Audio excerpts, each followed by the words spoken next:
وقتی ٹینشن ہے روزہ رکھنے میں، لیکن نبی صلی اللہ علیہ وسلم نے فرمایا للصائم فرحتان، روزے دار کو اللہ دو خوشیاں دیتا ہے.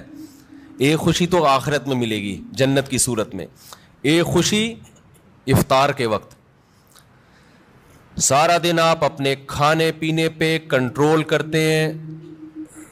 دیکھو کھانے پینے پہ کنٹرول کرنے میں صرف یہ ٹینشن نہیں ہوتی بھوک اور پیاس کی، بڑی ٹینشن یہ ہوتی ہے کسی کام میں دل نہیں لگتا انسان کا. روزہ رکھے نا کوئی بھی کام تمیز سے ہوتا نہیں، عادت ہی نہیں ہے. جن لوگوں کو صبح ناشتے کی عادت ہے، ناشتہ کر کے آفس جاتے ہیں، بڑے فریش ہوتے ہیں، وہ ناشتہ کیے بغیر جا رہے ہوتے ہیں. جن لوگوں کو عادت ہے شام کو سٹا لگانے کی، چائے و پینے کی، وہ بغیر چائے کے. تو زبان خشک اور وہ آہستہ آہستہ، باڈی کی تو ضرورت نہیں ہوتی اتنا کھانے پینے کی، لیکن عادت. تو لائف کہتے ہیں نا بورنگ لائف ہو جاتی ہے، بور ہونا شروع ہو جاتے ہیں، کسی کام میں دل نہیں لگ رہا. لیکن جب اللہ تعالی ہمیں افطاری کے دسترخوان پہ بٹھاتے ہیں، چند نوالے پیٹ میں اترتے ہیں، کیسی طبیعت فریش ہو جاتی ہے. یہ عام دنوں میں طبیعت میں یہ لذت انسان محسوس نہیں کرتا. تو اللہ نے کیا فرمایا، نبی نے کیا فرمایا کہ ایک روزے دار کو جو خوشی ملے گی وہ آخرت میں ملے گی، اور ایک خوشی دسترخوان پہ جب وہ افطار کرتا ہے وہ بھی بڑی مزے کی خوشی ہوتی ہے. اور میں آپ سے ایک گزارش کرتا ہوں، اس کا مذہب سے براہ راست تعلق نہیں ہے، میڈیکل سائنس سے ہے، لیکن مذہب بھی صحت کو کی ترغیب دیتا ہے نا صحت بنانے کی. رمضان میں ایک کام آپ کر لیں، تھوڑا کھانے پینے پہ کیا کر لو میرے بھائی، کنٹرول کر لیں. ہوتا یہ ہے کہ صبح سحری سے لے کے رات تک مغرب تک جب ہم بھوکے پیاسے رہتے ہیں، ہماری باڈی کا فیٹ ختم ہونا شروع ہوتا ہے، باڈی نتھرنا شروع ہوتی ہے، جسم کی زکوٰۃ نکلنا شروع ہوتی ہے، جسم فریش ہونا شروع ہوتا ہے. اس کے بعد جو حساب کتاب افطار کے وقت میں پھوڑنا پھاڑنا ہوتا ہے، اس سے باڈی کی ایسی کی تیسی ہو جاتی ہے.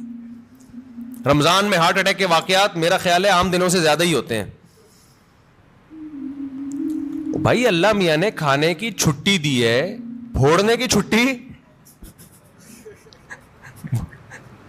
کھانے اور پھوڑنے میں کیا ہے بولو، فرق ہے. نبی صلی اللہ علیہ وسلم نے فرمایا بدترین برتن جس کو بھرا جائے نا وہ انسان کا پیٹ ہے. کوئی برتن فل بھرا ہوا اللہ کو اتنا برا نہیں لگتا جتنا انسان کا پیٹ برا لگتا ہے اللہ کو. میں نہیں کہہ رہا کہ حرام ہے زیادہ کھا لیں آپ، حلال حرام کی بات نہیں ہے، ناپسندیدہ شریعت کی نظر میں بہرحال ہے، حرام نہیں ہے. اب آپ کہیں گے بھوکے پیاسے بھی کھانے بھی نہیں دے رہے اللہ میاں، ابھی بھی پابندیاں لگا رہے. اللہ پابندی نہیں لگا رہا، لگا کھا لو، پھوڑ دو، جتنا پھوڑنا پھوڑ دو، پڑے ہوئے خود ہی ہو گئے نا، پھوڑ دو. حرام نہیں ہے لیکن پسندیدہ کام نہیں ہے. تو رمضان میں آپ اپنے آپ کو عادی بنا سکتے ہیں کم کھانے کا، اچھا کھانے کا. میں بھی سموسے پھوڑتا ہوں، پکوڑے پھوڑتا ہوں، لہذا میں آپ کو یہ کہوں کہ سموسے نہ کھائیں، پکوڑے نہ کھائیں، یہ غلط ہو جائے گا. جب میں کھانے لگوں گا میرے گھر والے میرا ہی بیان چلا دیں گے. کیا آپ خود لوگوں کو بول رہے ہو کہ سموسے مت کھاؤ اور خود کیا کر رہے ہو، کھا رہے ہو، لہذا میں ایسی بات کیوں کروں جو میں خود نہیں کر رہا. لیکن ہم سب مل کے عزم کر لیتے ہیں آپس میں کہ تھوڑا کیا کریں گے، کنٹرول. میں بھی کوشش کروں گا. اب گھر والے کہیں گے بیان دیکھو، میں کہا میں نے کوشش کا وعدہ کیا تھا، تو کوشش ہی تو ہو رہی ہے کہ میرا ہی بیان مجھے ہی سنایا جا رہا ہے. کوشش کی جا سکتی. سموسے بھی کھا لیں اعتدال سے. میں نے بہت دیکھا ہے لوگوں کو افطاری میں بہت زیادہ پھوڑتے ہیں، مسائل کھڑے ہو جائیں گے آپ کے لیے. شربت پہ شربت پیے جا رہے ہیں، چینی کے نا پیے جا رہے ہیں، کولڈ ڈرنک پہ کولڈ ڈرنک پیے جا رہے ہیں. اچھا کمال کی بات یہ کہ افطاری میں طبیعت سے پھوڑتے ہیں، پھر نماز کے بعد آ کے کھانا کھاتے ہیں. یہ آج تک کم از کم میری کھوپڑی میں یہ چیز نہیں آئی ہے کہ اب کھانا کیسے کھا رہے ہو یار.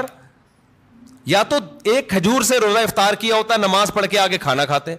یہ بہت جگہ ہم نے دیکھا ہے، افطار پارٹیوں میں بھی ہوتا ہے. پہلے افطار پارٹی میں کیک, پیسٹریاں, سموسے, پکوڑے اور چکن اور کیا کچھ ہوگا, وہ کھانے کے بعد چلو جی اب جماعت سے نماز پڑھے, اب کھانا لگا ہوا ہے. اب مجھے کہہ رہے تھے وہ کھانا لگا دیا. کھانا یہ کیا کھایا ہم نے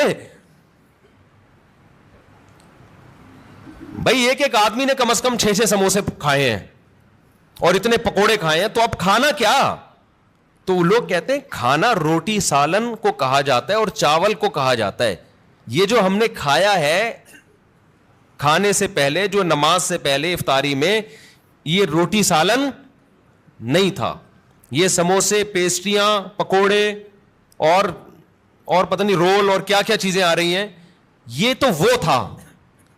پیٹ جو ہے نا, پیٹ, اس کو نہیں پتا کھانے کی ڈیفینیشن ہندوستان اور پاکستان میں کیا چل رہی ہے اس وقت. پیٹ یہ دیکھتا ہے کہ اوپر سے کوئی چیز آ رہی ہے, اس کو ہضم کرنا شروع کر دو. پیٹ اسی کو کھانا کہتا ہے. نہیں آئی بات میرا خیال ہے. ایک دفعہ ہمارا پشاور جانا ہوا تو ہمارے کچھ میزبان تھے, وہ ماشاءاللہ پٹھان لوگ تو ویسے ہی بڑے سخی ہوتے ہیں. انہوں نے کیا کیا, میرے لیے نا دیسی مرغیوں کی وہ لا کے رکھ دی. دیسی مرغیاں نا روسٹ, بڑی زبردست تھی وہ, رانیں اس کی بھنی ہوئی. ہم نے پھوڑ دی. وہ ماشاءاللہ بڑے ہیوی کھانا تھا, تو میں نے اچھی طرح طبیعت سے کھا لیا, بڑا مزہ آیا. میں تو کہا ہو گیا کھانا بھائی, اتنی دیر میں اب کھانا آ رہا ہے. اب مجھ پہ نا, کیونکہ وہ پھر کھلاتے بھی زبردستی ہیں, مجھ پہ راشا تاری ہو گیا. میں نے کہا اللہ خیر کرے, اب کیا ہوگا. انہوں نے کہا وہ سب کھانا. میں نے کہا بھائی ہمارے اندر تو طاقت نہیں ہے. انہوں نے کہا تمہارے باپ کو بھی کھانا پڑے گا. ان کا یہ الفاظ نہیں تھے, لیکن اسٹائل اسی قسم کا تھا. وہاں ایسا نہیں ہو سکتا کہ کھانا آئے اور آپ نہیں کھاؤ. پھر ہم نے کھایا, تھوڑا سا کھایا. تو افطاری میں کیا کر رہے ہوتے ہو بھائی؟ تو آپ بہترین, آپ تجربہ کر کے دیکھ لو میرے مشورے پر. افطاری میں شربت نہ پیو آپ. میں آپ کو بتا رہا ہوں, آپ کا دماغ ایسا فریش ہو جائے گا نا, آپ کہو گے واہ مزہ آ گیا بھائی. اکثر آپ نے دیکھا ہوگا افطاری کرتے ہی لوگ ٹن ہو جاتے ہیں, دیکھا ہوگا نا. مغرب کے بعد گھر جاتے ہیں, بستر سے اٹھا ہی نہیں جاتا. پھر تراویح میں ایسے جھوم رہے ہوتے ہیں جیسے جن پر لگتا ہے کسی نے کوئی قبر سے مردہ اکھاڑ کے لا کے یہاں کھڑا کر دیا ہے. یہ حالت ہوتی ہے. آپ کو جو نیند آتی ہے نا, میٹھا کھانے سے آتی ہے, خوب سمجھ لیں, کارب لینے سے آتی ہے. آپ اپنی خوراک میں کاربوہائیڈریٹ کو کم کر دیں, آپ فریش بھی ہوں گے, نیند بھی نہیں آئے گی, جسم کو طاقت پوری ملے گی. آپ افطاری میں تجربہ کر کے دیکھ لیں, میٹھے میں صرف کھجور کھائیں آپ افطاری میں, اس سے نیند نہیں آئے گی. کھجور میں کوئی الگ ٹائپ کا میٹھا ہوتا ہے. آپ نے افطاری میں شربت نہیں پینا, آپ نے افطاری میں روٹی چاول نہیں کھانے, تھوڑے سے کھا لیں آپ, زیادہ نہیں کھائیں. کھجور کو فوکس کریں آپ, جو چنے کی چاٹ وغیرہ ہے نا اس کو فوکس کریں, وہ کھائیں, پیٹ بھی بھر جائے گا آپ کا. سفید چنا نہیں آتا اور کالا چنا, اس کی کوئی مزے کی چاٹ یا لوبیا کی چاٹ بنا کے وہ پھوڑ دیں آپ, پیٹ بھی بھرے گا آپ کا. لیمن پی لیں, لیمن, لیمو کا تھوڑا سا, بے شک تھوڑی بہت چینی ڈال, وہ بغیر وہ اس کے پیا نہیں جاتا, شہد ڈال دیں اس میں تو زیادہ اچھا ہے, وہ پی لیں آپ اپنے خرچے پہ. یہ سارے کام اپنے خرچے پہ کرنے ہیں, ایسا نہ ہو مجھے فون کر رہے ہو ہم نے آپ اتنا کچھ انتظام کر لیا ہے پیسے بھجوا دیں. تو کھجوریں پھوڑ دیں آپ افطاری میں, اور چاٹ واٹ سے پیٹ بھر لیں آپ, یہ چنے کی چاٹ وغیرہ سے نا, دہی بڑے وغیرہ سے, اس سے پیٹ بھر لیں آپ, تو آپ کو نیند نہیں آئے گی, آپ فریش ہو جاؤ گے, طاقت بھی پوری ملے گی آپ کو. اور یہ جو افطاری کر کے ٹن سے گھوم رہے ہوتے ہیں نا, اور تراویح میں بھی ادھر ادھر جھوم رہے ہوتے ہیں, یہ کیفیت آپ کی نہیں ہو. تو اس رمضان میں کوشش کر لیں روٹی چاول تھوڑا کم کر دیں, میٹھی چیزیں تھوڑا کم کر دیں. ہاں میٹھے میں کھجور کھا لیں آپ, اس سے انشاءاللہ کچھ نہیں ہوگا بلکہ فائدہ ہی ہوگا. تو یہ تھوڑا سا اس دفعہ ہمارے مشورے پہ آپ کنٹرول کر کے دیکھیں, مزہ نہ آئے پیسے واپس. تو آپ کو لگے گا آپ کی نگاہیں روشن ہو گئی ہیں, دماغ فریش ہو گیا ہے, آپ کا حافظہ اور اچھا ہو گیا. میں نے تجربہ کیا, میں ہوائی باتیں نہیں کر رہا. روزہ رکھو اور روٹی چاول ذرا کم کھاؤ افطاری میں اور سحری میں بھی, آپ ایسا نتھرنا شروع ہو جاؤ گے, ایسی آنکھوں میں بینائی آپ کی تیز ہو جائے گی اور ایسی فریش ہو جاؤ گے کہ ہٹو بچوں ہو جائے گا بس. اور کیا کہوں میں, وہ ایک مولوی صاحب تقریر کر رہے تھے نا, نہیں وہ نہیں ان کی تقریر سنا رہا میں آپ, تو وقت بھی پورا ہو گیا ہے. تو یہ تھوڑا سا رمضان میں کیا کرنا ہے, تھوڑا سا میٹھے پہ تھوڑا سا کیا کر لو بھائی, کنٹرول کر لو. میٹھے پہ, روٹی چاول بھی میٹھی ہی چیزوں میں شمار ہوتا ہے اس کا, کیونکہ اس میں کارب بہت زیادہ ہے. تھوڑا سا کنٹرول کر لیں. دیکھو آپ کی صحت, کیونکہ رمضان کا تحفہ اللہ نے غیر مسلم کو نہیں دیا, کس کو دیا ہے؟ مسلمان کو. تو مسلمان اس کو صحت بنانے میں بہترین استعمال کر سکتا ہے, تو روحانی فائدے بھی ہوں گے اور جسمانی بھی. لیکن مسلمان صبح سے لے کے شام تک روزہ رکھ کے افطاری میں طبیعت سے پھوڑ پھاڑ کے جسمانی قوت کا بجائے اس کو بنانے کے اس کا بیڑا غرق کر دیتا ہے اور بیڑا ہی غرق ہو جاتا ہے. تو اللہ تعالی ہم سب کو ہدایت دے اور تمیز سے کھانے پینے کی توفیق عطا فرمائے.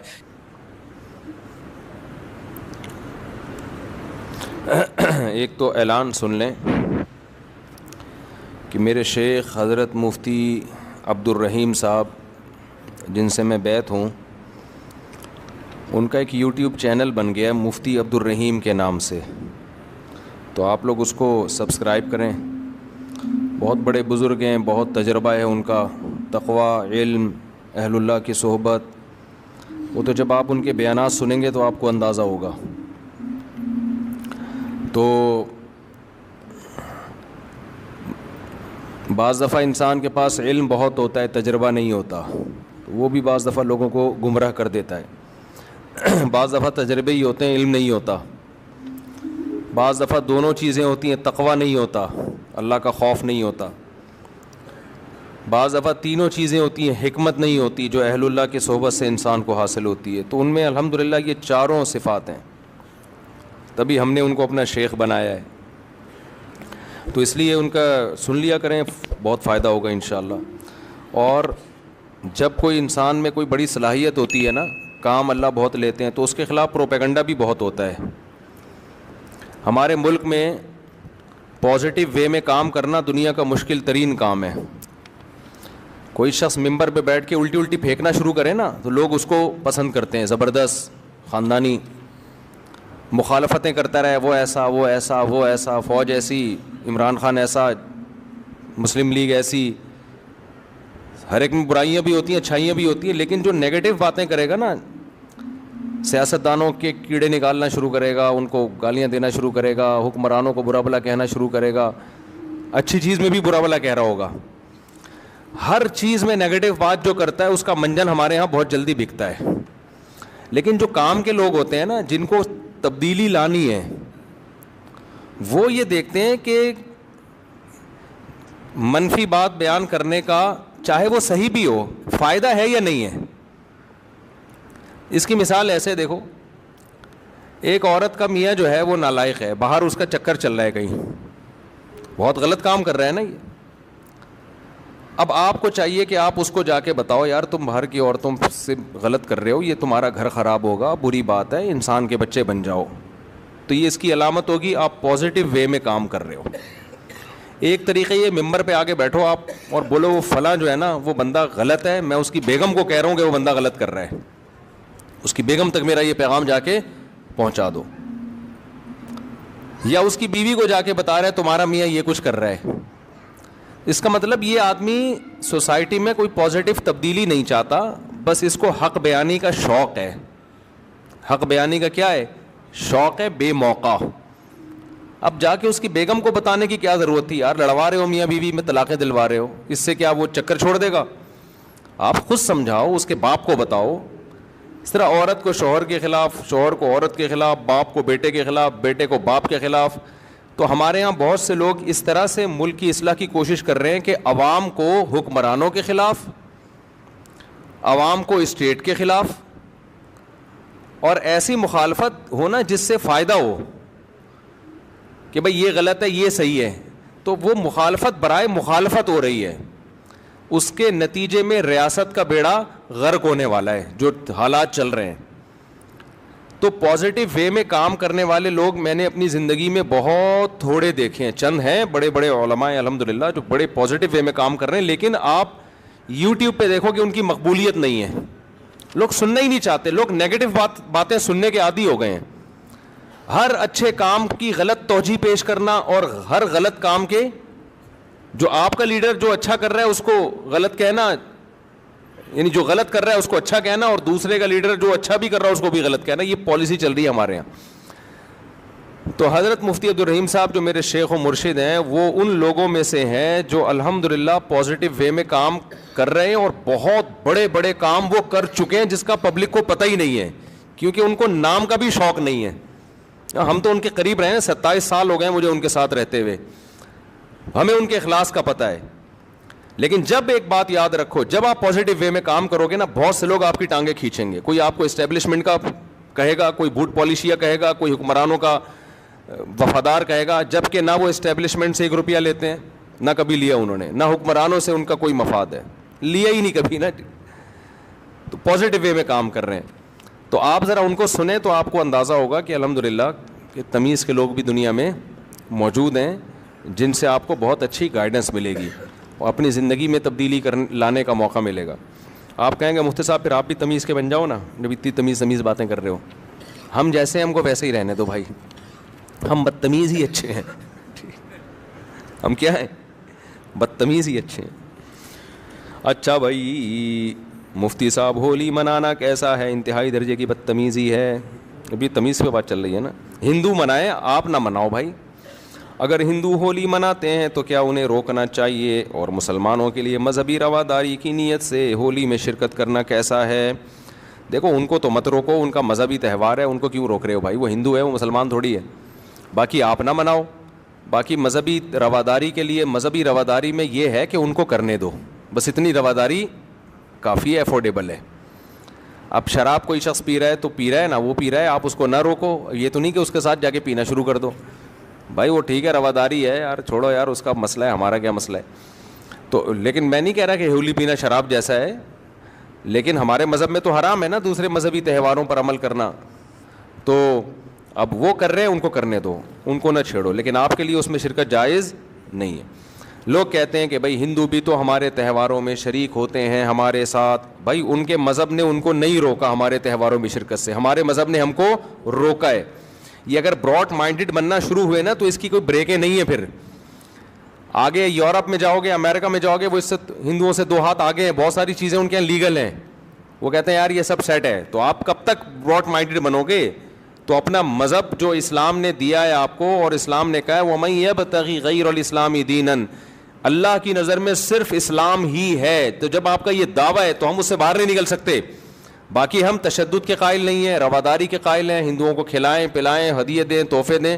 مذہبی تہوار میں نہ کرسمس میں عیسائیوں کے ساتھ شریک ہونے کی اجازت ہے, اور نہ ہولی میں ہندوؤں کے ساتھ شریک ہونے کی اجازت.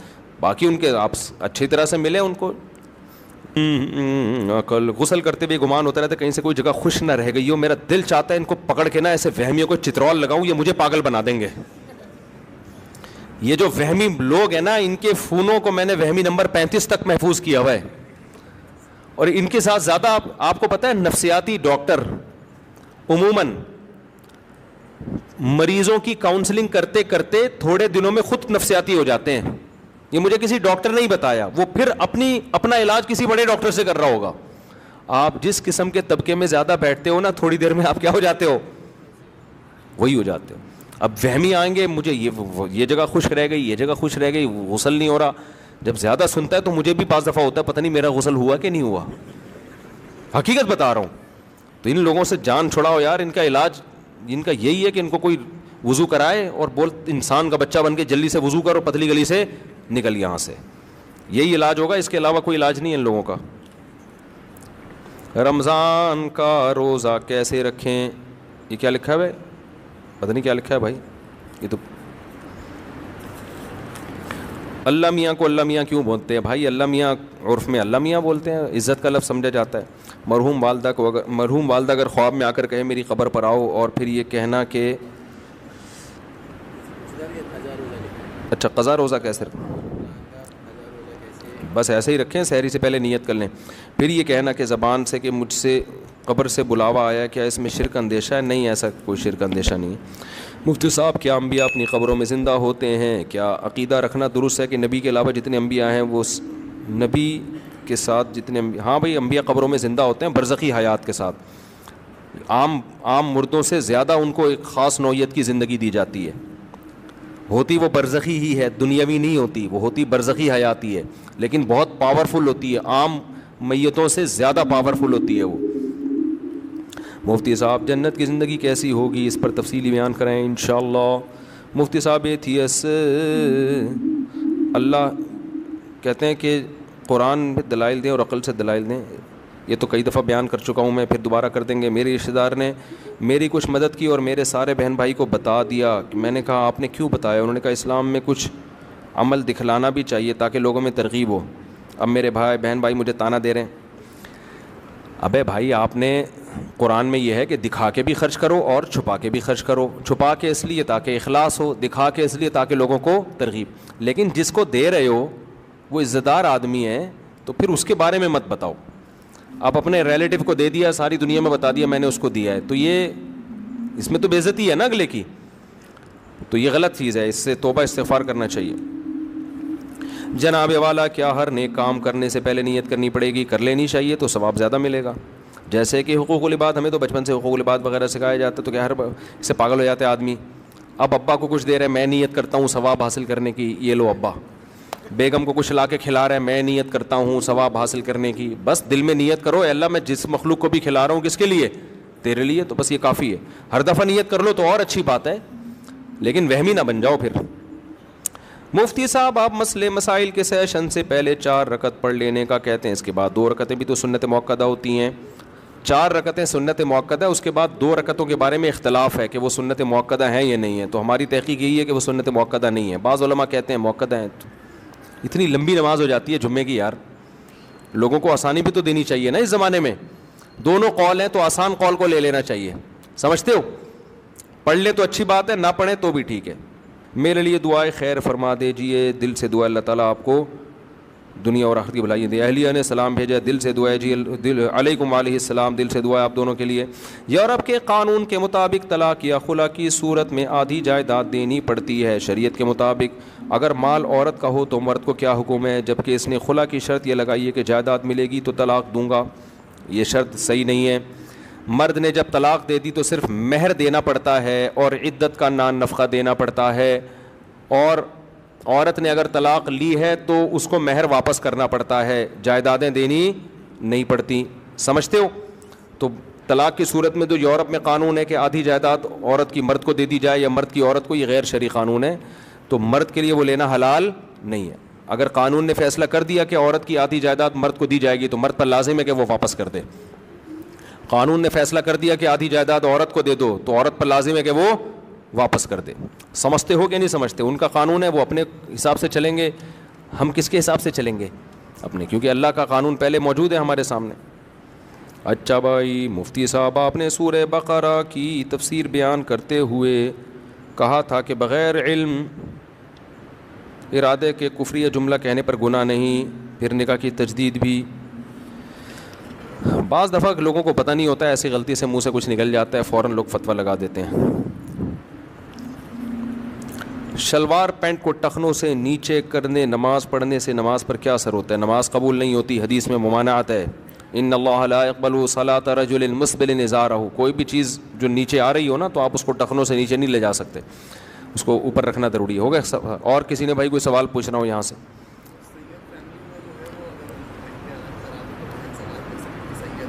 سید کو زکوٰۃ نہیں دی جا سکتی، ہاں بیوی سید نہیں ہے تو بیوی کو دے سکتے ہیں، اگر سونا نہیں ہے اس کے پاس۔ شوہر سید ہے تو اس سے بیوی سید نہیں بن جاتی، بیوی اگر غریب ہے تو اس کو زکوٰۃ دی جا سکتی ہے، سید کو نہیں دے سکتے۔ اور کسی نے کوئی سوال پوچھنا ہو؟ بعد میں سحری میں اٹھ لیں اور نیت کر لیں کہ رمضان کا قضا روزہ رکھ رہا ہوں۔ آپ کیا پوچھ رہے ہیں بھائی؟ جی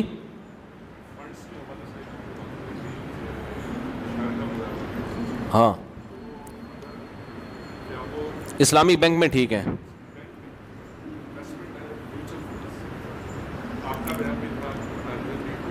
اب مجھے پتہ نہیں کون یہ کام کر رہا ہے، بعض لوگ صحیح کر رہے ہوتے ہیں بات۔ جی اب مجھے ہر بینک کا پتہ نہیں ہے کہ وہ شریعت کو فالو کر بھی رہے ہیں کہ نہیں کر رہے۔ ہاں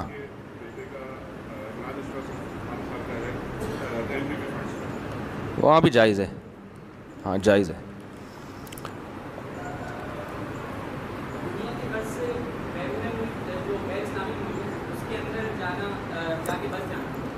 بھائی یہ بڑا مسئلہ ہے، غیر اسلامی ملکوں میں جا کے بس جانا اس کے لیے جائز ہے جو اپنے اور اپنی اولاد کے دین کی حفاظت کر سکے، اس کے لیے جائز ہے. جو حفاظت نہ کر سکے اس کے لیے جائز نہیں. بعض لوگ یہاں خراب تھے وہاں جا کے صحیح ہو گئے، لیکن بعض یہاں صحیح تھے وہاں جا کے خراب. تو یہ جنرلی کوئی ایک یعنی ایسا نہیں ہے کہ ہر ایک پہ وہ اپلائی ہو سکے. قاعدہ بیان کیا جاتا ہے کہ جو اپنے دین کی حفاظت کر سکتا ہے اس کے لیے جانا جائز ہے.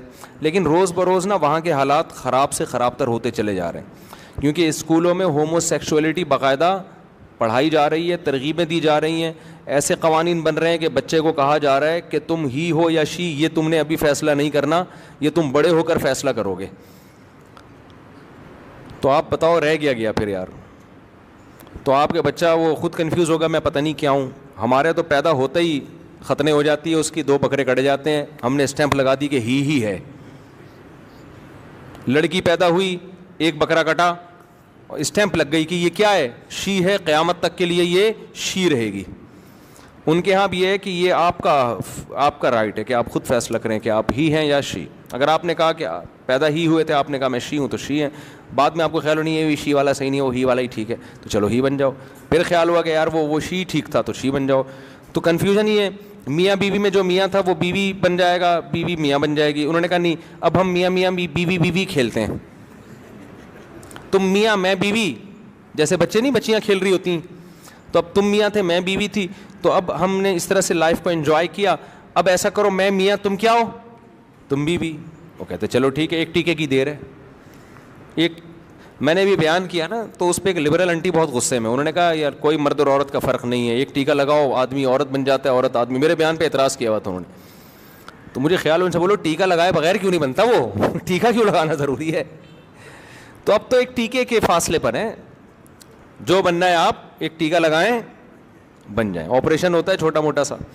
تو اب یہ آپ اگر آپ چاہتے ہو کہ یہ آپ کی اولاد میں یہ چیزیں جائیں تو ٹھیک ہے بھائی، نہیں تو اسی غربت اور مہنگائی میں کیا کرو میرے بھائی، گزارا کرو. مہنگائی ہے، غربت ہے، لیکن جو ہی ہے وہ ہی ہے، جو شی ہے وہ کیا ہے، شی ہے. یہ بہت بڑی اللہ کی نعمت ہے الحمدللہ. آپ داماد کے بارے میں کنفیوز نہیں ہیں، ورنہ داماد کے بارے میں لوگ کنفیوز ہیں وہاں پہ، یہ پتہ نہیں میری بہو ہے کہ کم بخت داماد ہے، کیا ہے یہ.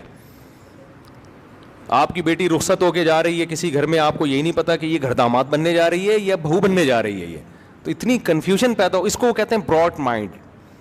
ہم کیا ہیں، آزاد خیال لوگ ہیں. تو ان کے یہاں یہ ہوگا بھائی، ہم لوگ کے یہاں ایسا نہیں ہوتا. ہم لوگ کے یہاں بیٹیاں رخصت ہو کے جاتی ہیں اور وہ بہو بنتی ہیں اور داماد ملتے ہیں جو پورے ہی ہوتے ہیں.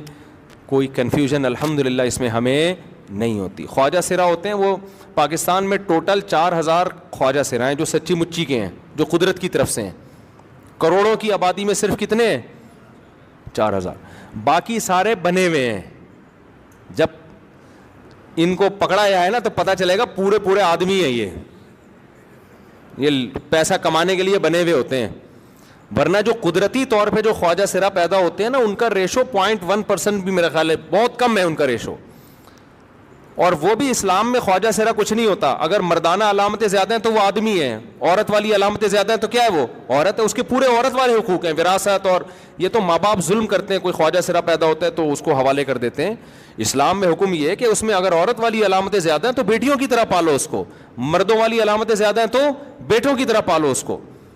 اور اب تو میڈیکل سائنس نے اور آسان کر دیا، عورتیں والی علامتیں ہیں تو آپریشن کر کے پورا عورت بنا دو اس کو، مردوں والی علامتیں ہیں تو آپریٹ کر کے پورا آدمی بنا دو. اب تو وہ مسئلہ بھی ختم ہو گیا.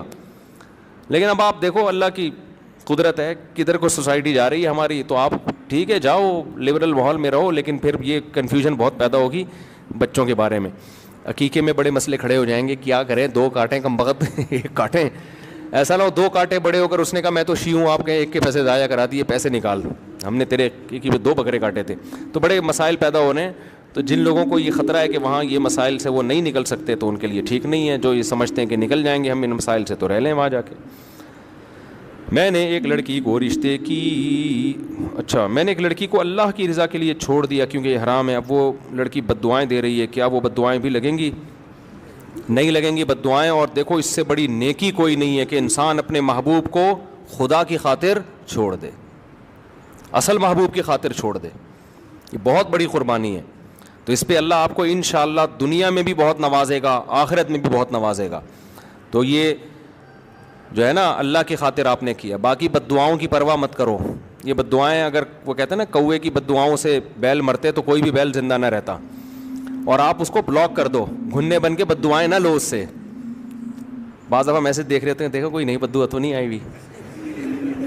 تو مقصد ہوتا ہے کہ اس انجوائے کرنا نا, تھوڑا دیکھیں محبوب نے کیا بھیجا ہے, اور خوش ہو رہا ہوتا ہے کتنا ٹینشن میں ہے بھائی, زبردست. تو اس کا طریقہ یہ ہے کہ نسیم منسیہ, بلاک کر دیا نمبر, ختم. عزت دار آدمی بیوی رکھتا ہے بس, اس کے علاوہ اس کے پاس کوئی آپشن نہیں. اس کی فائدہ پھر وہ اپنی نسلوں میں اٹھاتا ہے. عزت دار اولاد ملتی ہے, غیرت مند اولاد ملتی ہے جو اس کو محبت دیتی ہے.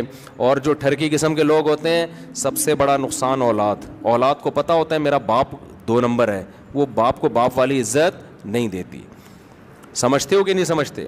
تو ہمارے گھروں میں جو عزت اور محبت ہیں یہ اسی وجہ سے ہے کہ ہمارے گھروں میں الحمدللہ مردوں میں میجورٹی پاک دامن ہے. اب خرابیاں آ رہی ہیں تو گھروں کا ماحول خراب ہوگا.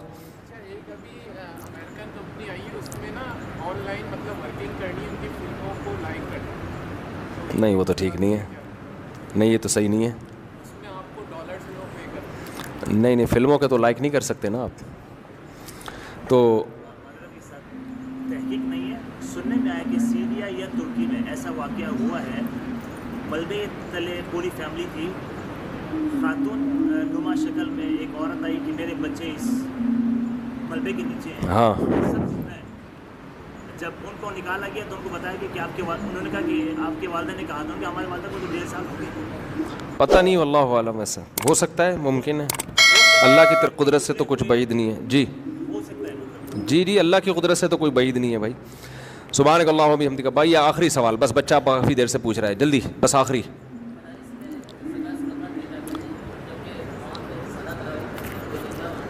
بس مدرسہ قابل اعتماد ہو تو زکوٰۃ صدقہ دیں, قابل اعتماد نہیں ہے تو نہیں دیں, ٹھیک ہے.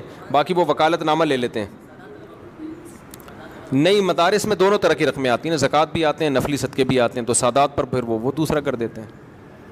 سبحانک اللہم و بحمدک, نشہد ان لا الہ الا انت, نستغفرک و نتوب الیک.